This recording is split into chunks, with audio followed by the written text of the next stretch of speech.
And I already spoke to our next speaker, so I know he's here. It's Claus Neubauer from Siemens. He'll be talking about exploratory data science on federated raw data. Claus is a principal key agent AI at the Digital Enterprise Lab of Siemens Digital Industries. You're focusing on applying state-of-the-art data analytics and machine learning methods to monitoring, diagnosis, and decision support in the process industry. And within the last 25 years, you've been with Siemens, and you also spent 12 years in Princeton in the USA. So we're excited to see what you have in store for us. Thank you very much. Thank you. Okay. Today I'm going to talk about a project which we run in the last 3 years. It's called EXTRA, and it stands for Exploratory Data Science on Federated Raw Data. And this is basically a joint project between Siemens. We are the consortium leaders, so basically the industrial side of the project, together with the Technical University of Graz, of Matthias Böhm's group, and TU Berlin, Professor Markel, and also together with the Berlin office of the DFKI. And this is funded by the Ministerium für Wirtschaft und Klimaschutz und auch von Österreich, from the Federal Ministry of Climate Action and Environment. Yeah. So what is first our background? I'm at Siemens in the digital industry, in the process industry more specifically. So our customers are primarily from the chemical industry, from pharmaceutical companies, but also water, wastewater, food and beverage. And so we have a team of data scientists there. And so our goal is not basically to develop new algorithms in AI, but to apply the state-of-the-art, which is shown here also. It's basically things like neural networks, but also support vector machines, decision trees, clustering technologies, mixture models, or time series analysis. And then we apply it to the problems which our process industry customers have. So this could be, for example, preventing plant outages, but also early detection of asset problems, basically predictive maintenance. And predicting also the product quality, for example, whether it stays within the range which is specified. We cover projects from the very early beginning, doing some consulting at our customer side, basically understanding the use cases and checking the data all the way to analyzing the data, generating results, reports, and then if it's successful, we go to the next stage, developing software applications which are then running either on customer side or in the cloud. So this is basically our scope. And so coming now more specifically to the project EXTRA. So what we tackle here is basically the situation that a customer has multiple production sites, not only one, but maybe multiple plants, or at least processing units or production sites.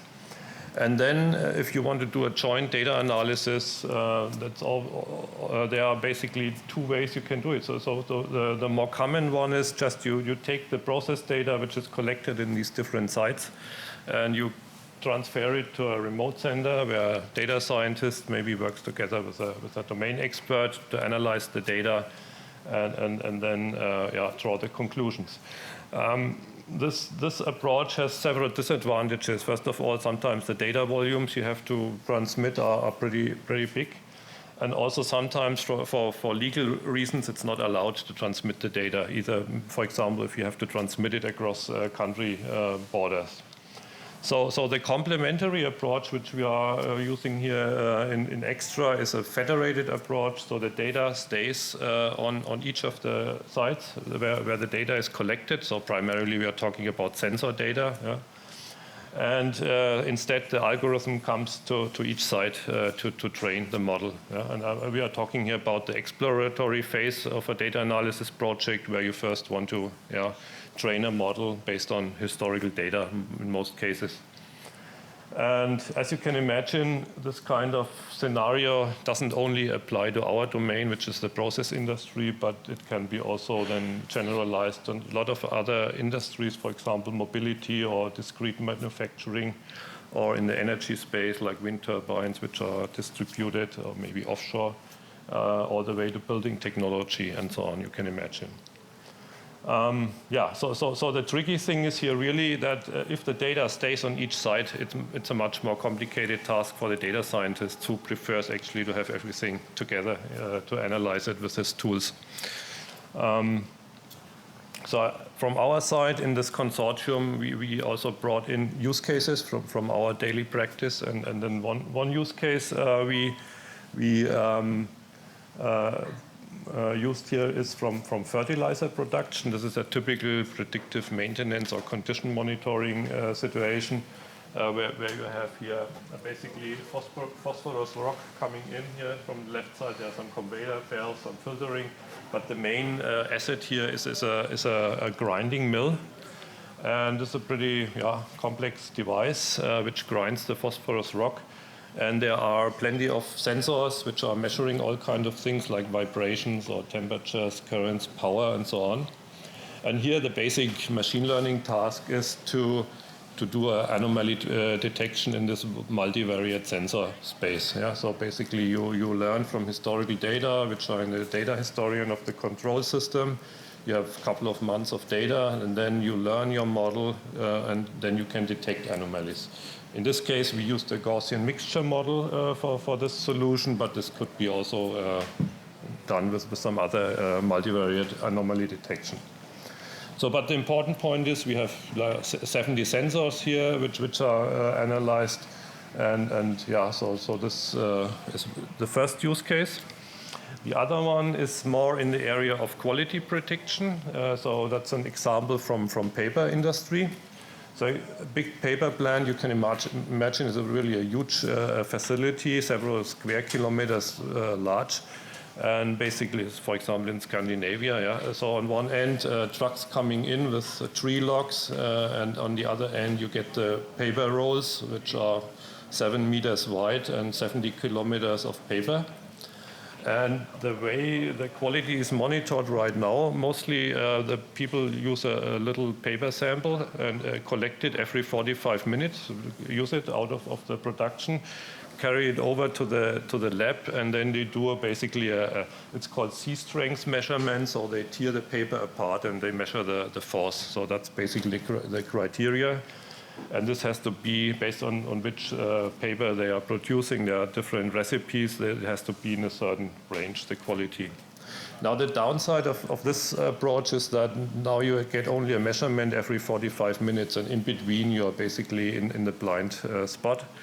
And so what we are tackling here is we are using the process data, which is available also with high resolution, like for example the torque on the drives and chemical parameters, the ingredients which go into the pulp and mechanical settings and so on. Yeah, so there in this case we have almost 100 parameters in the model, and this allows us basically to predict the paper strength between these measurements in the lab. So this way the operator in the control room has constantly a view what's the paper quality, and he can immediately react if it's getting out of range. So these are just two use cases we used here, just basically to have two complementary cases. One is more anomaly detection. This is more a prediction problem. So we have the data science pipelines, and now the task was to basically distribute it with the help of this federated learning so that it can run on several sites. And so the architecture which came out of this project are these three layers you see here. So on the top layer, that's our contribution here from Siemens, the so-called machine learning workbench. So it's basically the front end of the software where the data analyst can then compose his data science pipeline. And then he can download it to the next level with his SystemDS. That's the contribution from our partners from Technical University of Graz. They are basically the experts on doing the parallelization. And the SystemDS is a open source software which can also be used now by other companies as this project is concluded. And so this takes care of all the parallelization. Yeah? So basically, if you have in a data science pipeline a certain operation like a convolutional network, then it will basically by SystemDS be parallelized and then run on multiple locations. And the lower layer, NebulaStream, that's contributed by the Technical University of Berlin. That's basically a streaming platform. So here, if you have data sources which provide streaming data, then NebulaStream basically manages the data streams and collects the data before it is forwarded to SystemDS. Yeah? So this is the overall architecture. And yeah, so going one level deeper, basically what you have a coordinator which basically takes care of the overall program. And then it decomposes it and via RPC calls, it's distributed to the workers. And yeah, so it's basically decomposed into some basic steps like put, get, execute, clear, and so on. So what I also want to show quickly is then how this behaves. How is the performance of the system? For this reason, we tested several configurations. For example, in a local network. Yeah, so on a local cluster, we distributed the jobs, but also on a wide area network. In this case, it was between a site in Denmark and in Austria. That's why one of the PhD students, he's originally from Copenhagen, so we used his home address for that test. And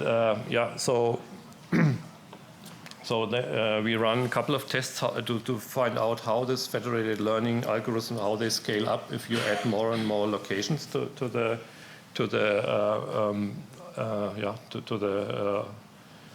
experiment. So on the x-axis you see the number of workers basically, and then on the y-axis the execution time, and we did this for several different common AI algorithms, starting from linear regression over a support vector machine all the way to neural networks and convolutional neural networks. And as you see from these charts, basically it scales very well with the number of workers. Of course, the local area network is faster than if you go over a wide area network where the bandwidth and the latency is not so good. But overall, it behaves very well in these scaling experiments. We compared it also with traditional tools like scikit-learn and TensorFlow, which is also quite favorable for the SystemDS. Yeah, and where can this technology be applied? There are three scenarios. Either for like the pulp industry, for paper industry. Similarly, you can use it in distributed settings where products are produced in different locations. And another typical application is for OEMs. Yeah, for example, pump manufacturer who has hundreds or thousands of his products out in the field, and he wants to continuously learn about how his product behaves in different fields, and basically use it for condition monitoring, or also to feed things back into the engineering. Yeah. And last not least, since these are also the SystemDS and NebulaStream are open source project, this can be used by IT companies, for example, to build their own applications on top of those libraries. Okay. And yeah, for those who are interested in more technical details, we have a joint publication, Exploratory Data Science, which appeared in the SIGMOD conference last year, 2021, and this shows more details about all the scalability experiments and the technical details. And there's also a website associated with that project. And yeah, to summarize, with Extra, we tackled this problem of distributed exploratory data science, which is usually difficult for data scientists. And with the extra system software, it can be greatly simplified, and it can be also applied in different industries beside process industry. And with that, I'd like to conclude. Yeah, thank you.